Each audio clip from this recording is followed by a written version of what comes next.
কি দেখলাম? দীর্ঘ 8 মাস আমরা সেই ঐক্যমত কমিশনে, এখানে গণফোরামের সেক্রেটারি সাহেব আছেন, অনেক দলই সেখানে উপস্থিত ছিলেন। আমরা একটি জুলাই সনদ প্রণয়ন করলাম। সেই জুলাই সনদ আমরা দস্তখত করেছি। এই গণফোরামও সুব্রত দাদা আমার পাশে বসেই সেই জুলাই সনদ স্বাক্ষর করেছে। কিন্তু আজকে জুলাই সনদ নিয়ে কোনো কথা বলা হচ্ছে না।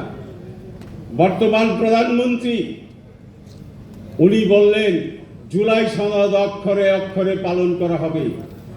আমি তাই বলবো, আজকের এই স্মরণ সভা থেকে মন্ডু ভাইয়ের স্মৃতির প্রতি শ্রদ্ধা জানিয়ে এই জুলাই সনদকে আপনারা বাস্তবায়ন করুন এবং এই 69% মানুষ যে গণভোট দিয়েছে সেই গণভোটের গণরায় আপনারা বাস্তবায়ন করুন।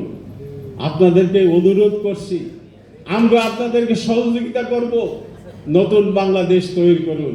কিন্তু যদি জুলাই সনদ বাস্তবায়ন না করেন, গণভোট যদি আপনারা গণরায়, জাতীয় সংসদ সার্বভৌম নয়, এই দেশের মানুষ সার্বভৌম।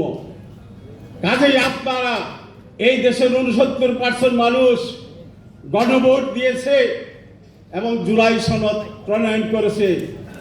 যে জুলাই সনদের প্রতি মানুষ রায় দিয়েছে, এই গণভোট এবং জুলাই সনদ আপনাদেরকে বাস্তবায়ন করতে হবে।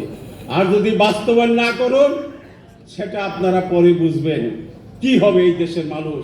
এই দেশের মানুষ কোনোদিন কারোর কাছে মাথা নত করে না। কাজেই এই দেশের মানুষকে ভুলিয়ে বালিয়ে যে যেটাই বুঝাতে চান বুঝিয়ে পার হয়ে যাবেন, সেটা পারবেন না।